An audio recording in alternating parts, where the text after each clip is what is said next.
ចឹងសូមញាតិញោមតាំងចិត្តស្ដាប់ណាហ្នឹងគឺរឿងរ៉ាវសតដែរអត់មានបញ្ចេញបញ្ចូលអីមតិអីខ្លួនឯង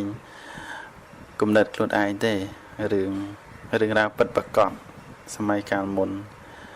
ហើយព្រះរហន្តទាំងឡាយលោកក៏រៀបរៀងចងក្រងដាក់ចូលទៅក្នុងខត្តកនិកាយអត្ថកថាខត្តកនិកាយអត្ថកថាខត្តកនិកាយនេះគឺធម្មបទណាធម្មបទអត្ថកថានឹងអានដល់ទំព័រ238ថ្ងៃនេះបន្តទៅទៀតរឿងស្ត្រីប្រច័ណ្ឌព្រះសាស្តាកាលប្រថាប់នៅវត្តចេតពុនទ្រង់បានប្រារព្ធស្ត្រីដែលត្រូវសេចក្តីប្រច័ណ្ឌគ្រប់សង្កត់មួយរូបត្រាស់ព្រះធម្មទេសនានេះថាអកតាំងមិនធ្វើជាដើមស្ត្រីប្រច័ណ្ឌធ្វើកម្មអាក្រក់ហើយគិតបិទបាំងបានលើថាស្វាមីរបស់ស្ត្រីនោះបានធ្វើសេចក្តីស្និទ្ធស្នាលនឹងស្ត្រីបម្រើម្នាក់ស្ត្រីដែលត្រូវសេចក្តីប្រច័ណ្ឌគ្រប់សង្កត់នោះចងដៃចងជើងស្ត្រីបម្រើនោះហើយកាត់ត្រចៀកកាត់ច្រមុះរបស់ស្ត្រីបម្រើនោះហើយឃុំទុកក្នុងបន្ទប់ទទេមួយបិទទ្វារចិត្តដើម្បីនឹងបិទបាំងអំពើដែលខ្លួនធ្វើហើយក៏បានបបួលស្វាមីថាមកនាយយើងនឹងទៅវត្តស្ដាប់ធម៌នាំស្វាមីទៅវត្តហើយអង្គុយស្ដាប់ធម៌គ្រានោះពួកជនដែលជាញាតិរបស់នាងមកកាន់ផ្ទះនាងបើកទ្វារឃើញអាការៈខុសប្រក្រតីនោះក៏ដោះលែងស្ត្រីបម្រើនោះស្ត្រីបម្រើនោះទៅវត្តក្រាបទូលរឿងនោះដល់ព្រះទសពលក្នុងកណ្ដាលបរិស័ទទាំង4កម្មអាក្រក់រមែងធ្វើឲ្យក្តៅក្រហាយក្នុងកាលខាងក្រោយព្រះសាស្តាទ្រង់ស្ដាប់ពាក្យរបស់នាងហើយត្រាស់ថាដែលឈ្មោះថាទុច្ចរិតសំបីមានប្រមាណតិចបុគ្គលមិនគួរធ្វើដោយការសម្គាល់ថាជនដតីរមែងមិនដឹងនៅអំពើដែលយើងធ្វើដូច្នេះចំណែកសុចរិតនោះឯងសំបីជនដតីមិនដឹងក៏គប្បីធ្វើព្រោះថាទុច្ចរិតសំបីបុគ្គលធ្វើដោយការបិទបាំងក៏រមែងធ្វើឲ្យក្តៅក្រហាយក្នុងកាលខាងក្រោយចំណែកសុចរិតរមែងញ៉ាំងសេចក្តីរីករាយតែម្យ៉ាងឲ្យកើតឡើងដូច្នេះហើយទើបត្រាស់ព្រះគាថានេះថាអកតាំងទុក្កតាំងសៃយោបច្ឆាតបតិទុក្កតាំងកតាញ្ចៈសុកតាំងសៃយោយ៉ាងកត្វានានុតបតិអំពើអាក្រក់ដែលបុគ្គលមិនធ្វើប្រសើរជាងព្រោះថាអំពើអាក្រក់រមែងធ្វើឲ្យក្តៅក្រហាយក្នុងកាលខាងក្រោយបុគ្គលធ្វើអំពើណាហើយរមែងមិនក្តៅក្រហាយអំពើនោះជាអំពើល្អបើបុគ្គលធ្វើហើយឈ្មោះថាបុគ្គលប្រសើរអធិប្បាយគាថាបណ្ដាបទទាំងនោះបទថាទុក្កតាំងកម្មអាក្រក់សេចក្តីថាកម្មប្រកបដោយទោសជាកម្មញ៉ាំងសត្វឲ្យទៅកើតក្នុងអបាយមិនធ្វើល្អជាងគឺប្រសើរជាងបានដល់ខ្ពង់ខ្ពស់បំផុតបទថាបច្ឆាតបតិធ្វើឲ្យក្តៅក្រហាយក្នុងខាងក្រោយសេចក្តីថាព្រោះកម្មនោះរមែងធ្វើឲ្យក្តៅក្រហាយរាល់ពេលដែលគិតដល់បទថាសុគតាំងកម្មនោះជាកម្មល្អសេចក្តីថាចំណែកកម្មដែលមិនមានទោសមានសុខជាផលរមែងឲ្យទៅកាន់សុគតិតែម្យ៉ាងបុគ្គលធ្វើឲ្យប្រសើរជាងបទថាយ៉ាងកាត់ថ្វាកម្មណាដែលធ្វើហើយសេចក្តីថាបុគ្គលធ្វើកម្មណាហើយរមែងមិនក្តៅក្រហាយក្នុងកាលខាងក្រោយគឺក្នុងវេលាដែលនឹកដល់ឈ្មោះថារមែងមិនក្តៅក្រហាយជាខាងក្រោយគឺមានតែសេចក្តីសុខកម្មនោះដែលបុគ្គលធ្វើហើយប្រសើរជាងក្នុងការចប់ព្រះធម៌ទេសនាឧបាសកនិងស្ត្រីនោះក៏បានតាំងនៅក្នុងសោតាបត្តិផលពួកគេនាំនាងទាសីធ្វើឲ្យជាអ្នកជាក្នុងទីប្រជុំនោះឯងធ្វើឲ្យជាស្ត្រីបួសប្រព្រឹត្តធម៌ដូច្នេះឯងចប់រឿងស្ត្រីដែលត្រូវសេចក្តីប្រច័ណ្ឌគ្រប់សង្កត់រឿងអាកន្តកៈភិក្ខុព្រះសាស្តា ការប្រថាប់នៅក្នុងវត្តចេតពុនទ្រង់ប្រារព្ធអកន្តកៈភិក្ខុច្រើនរូបត្រាស់ព្រះធម្មទេសនានេះថាអ្នកកេរាំងយថាដូចជានគរជាដើមពួកភិក្ខុទៅកាន់ក្រុងសាវត្ថីដើម្បីគាល់ព្រះសាស្តាបានឮថាភិក្ខុទាំងនោះចាំវស្សានៅឯបច្ចន្តនគរមួយកន្លែងបាននៅជាសុខក្នុងខែដំបូងក្នុងខែកណ្ដាលពួកចៅបានមកប្លន់ស្រុកដែលជាទីកោចររបស់ភិក្ខុទាំងនោះចាប់អ្នកស្រុកធ្វើឆ្លើយចាប់តាំងពីពេលនោះមកអ្នកស្រុកទាំងឡាយនាំគ្នាមកជួសជុលបច្ចន្តនគរនោះដើម្បីការពារពួកចៅទៅមិនមានពេលឧបថាភិក្ខុទាំងនោះឲ្យបានដិតដល់ភិក្ខុទាំងនោះចាំវស្សាដោយមិនសប្បាយលុះចេញវស្សាហើយបានទៅកាន់ក្រុងសាវត្ថីដើម្បីគាល់ព្រះសាស្តាថ្វាយបង្គំព្រះសាស្តាហើយអង្គុយក្នុងទីដ៏សមគួររក្សាខ្លួនឲ្យដូចជារក្សានគរព្រះសាស្តាទ្រង់ធ្វើបដិសន្ធារៈភិក្ខុទាំងនោះហើយត្រាស់សួរថាមនាលភិក្ខុទាំងឡាយអ្នកទាំងឡាយនៅជាសុខឬកាលភិក្ខុទាំងនោះក្រាបទូលថាបបិទ្ធព្រះអង្គដ៏ចម្រើនពួកខ្ញុំព្រះអង្គនៅជាសុខបានតែមួយខែដំបូងប៉ុណ្ណោះក្នុងខែកណ្ដាលពួកចៅបានមកប្លន់អ្នកស្រុកចាប់តាំងពីពេលនោះមកអ្នកស្រុកទាំងឡាយនាំគ្នាជួសជុលនគរមិនមានពេលទំនុកបំរុងឲ្យបានដិតដល់ព្រោះហេតុនោះតើពួកខ្ញុំព្រះអង្គចាំវស្សាមិនបានសប្បាយទ្រង់ក៏ត្រាស់ថាណ៎ហើយចុះភិក្ខុទាំងឡាយអ្នកទាំងឡាយកុំគិតឡើយ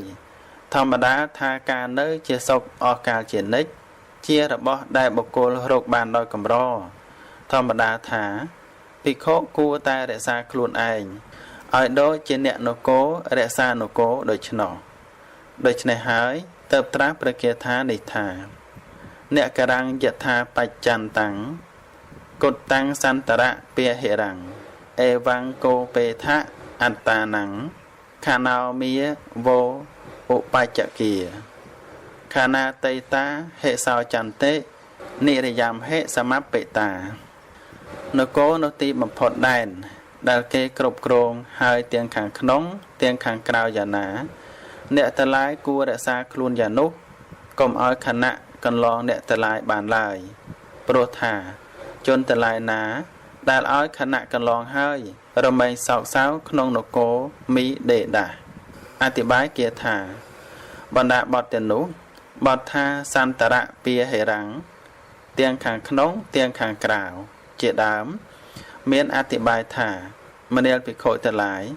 អ្នកស្រុកទាំងនោះរក្សាបច្ចន្តនគរនោះឲ្យបានរឹងមាំទាំងខាងក្នុងទាំងខាងក្រៅគឺខាងក្នុងមានទ្វារនិងកំពែងឲ្យមាំទាំខាងក្រៅដោយមានប៉មនិងគូឲ្យមាំទាំយ៉ាងណាពួកអ្នកចូលរក្សាខ្លួនយ៉ាងនោះដោយការតាំងសតិទុកបិទទ្វារទាំង6ដែលជាអាយតនៈខាងក្នុង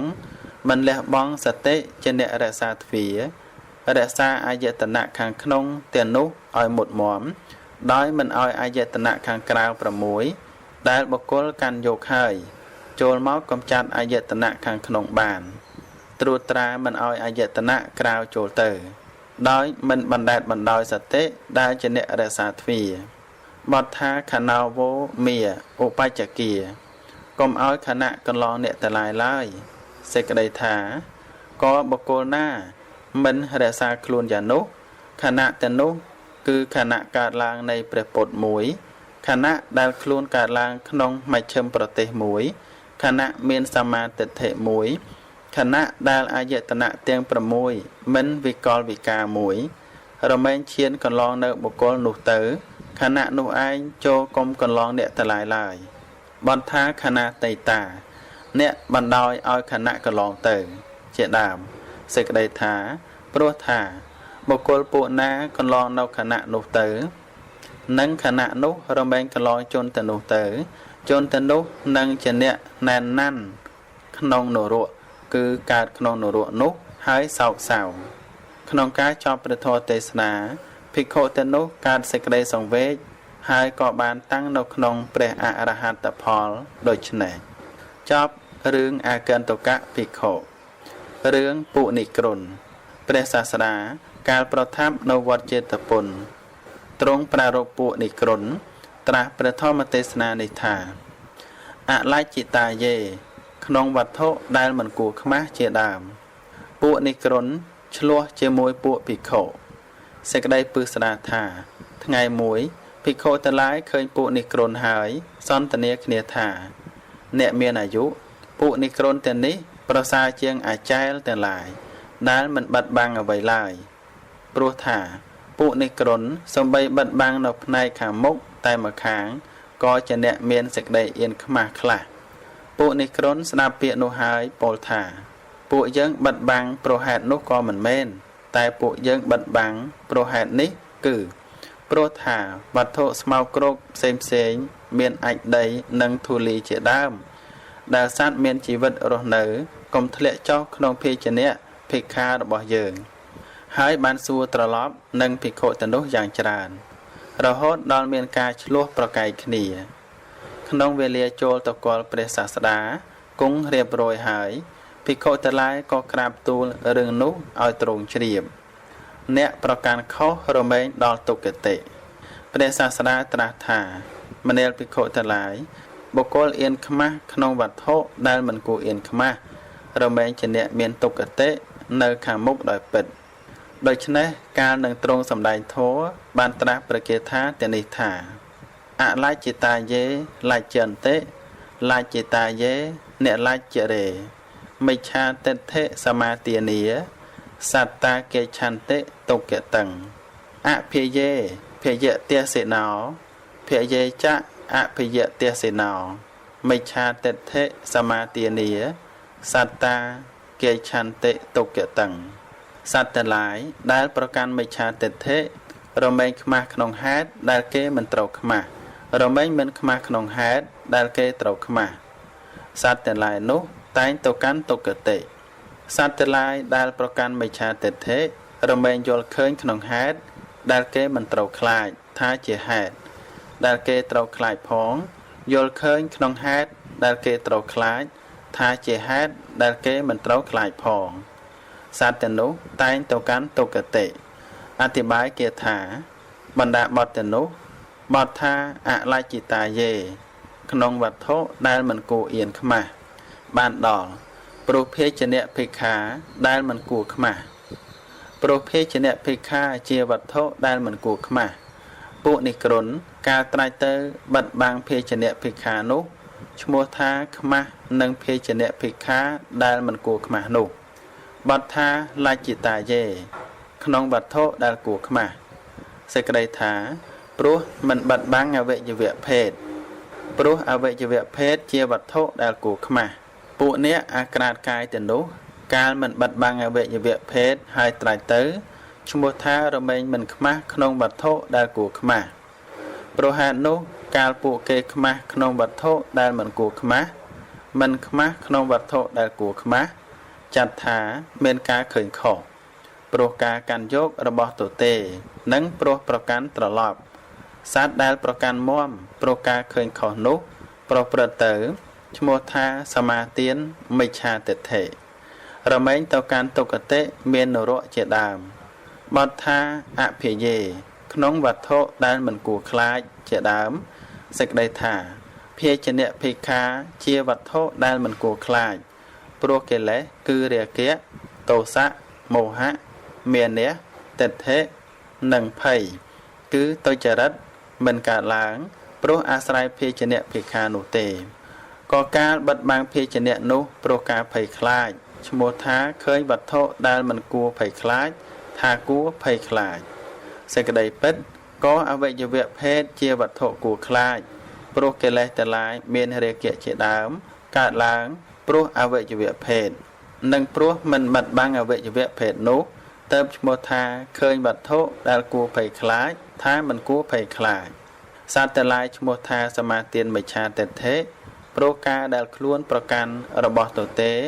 និងការប្រកាន់ត្រឡប់រមែងទៅកាន់ទុគតិក្នុងការចប់ព្រះធម៌ទេសនាពួកនិក្រុនជាច្រើនមានចិត្តសង្វេគហើយបានបួសក្នុងព្រះពុទ្ធសាសនាព្រះធម៌ទេសនាមានប្រយោជន៍ដល់អ្នកប្រជុំគ្នាហើយក្នុងទីនោះឯងដូច្នេះ ចប់រឿងពួកនេះក្រុនរឿងសាវកទេរថីព្រះសាស្តាកាលប្រថាប់នៅវត្តចេតពុនទ្រង់ប្រារព្ធសាវករបស់ពួកទេរថីត្រាស់ព្រះធម្មទេសនានេះថាអវជេក្នុងវត្ថុដែលមិនមានទោសជាដើមពួកទេរថីទូមានកូនមិនឲ្យថ្វាយបង្គំសាមណៈសេចក្តីពឹស្ដាថាសម័យមួយ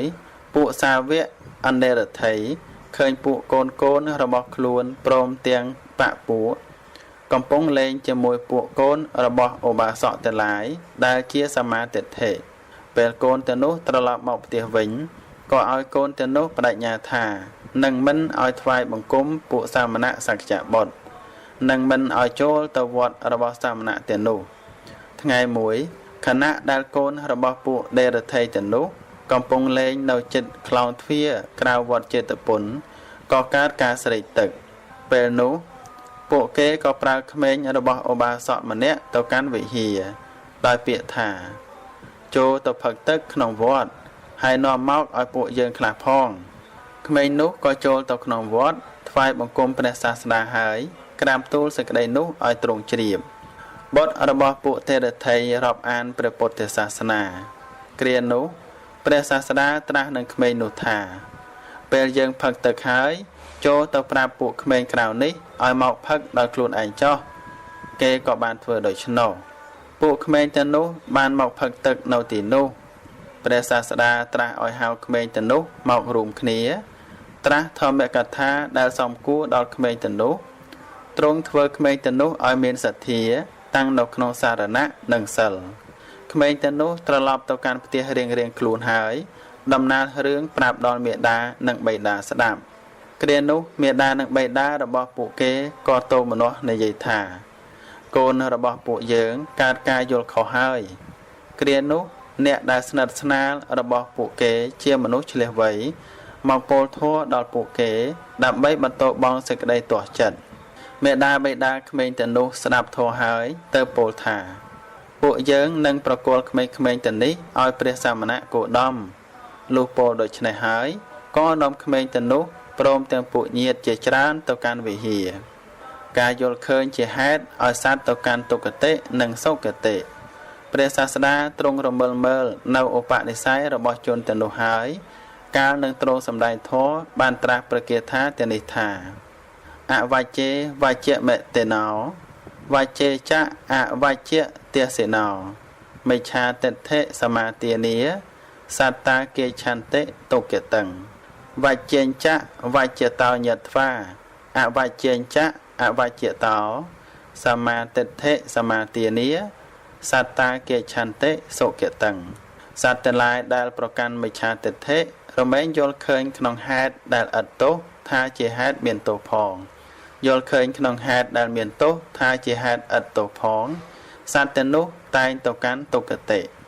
សត្វទាំងឡាយដែលប្រកាន់សមាទិដ្ឋិដឹងរបស់មានទោសថាជារបស់មានទោសផងដឹងរបស់មិនមានទោសថាជារបស់មិនមានទោសផងសត្វទាំងនោះតែងទៅកាន់សុគតិអធិប្បាយគាថាបណ្ដាបទទាំងនោះបទថាអវជេក្នុងវត្ថុដែលមិនមានទោសគឺក្នុងសមាទិដ្ឋិដែលមានវត្ថុ10និងក្នុងធម៌ដែលជាឧបនិស្ស័យនៃសមាទិដ្ឋិបទថាវជ្ជមេតេណោមានការឃើញក្នុងវត្ថុដែលមានទោសបានដល់កើតសេចក្តីយល់ឃើញថា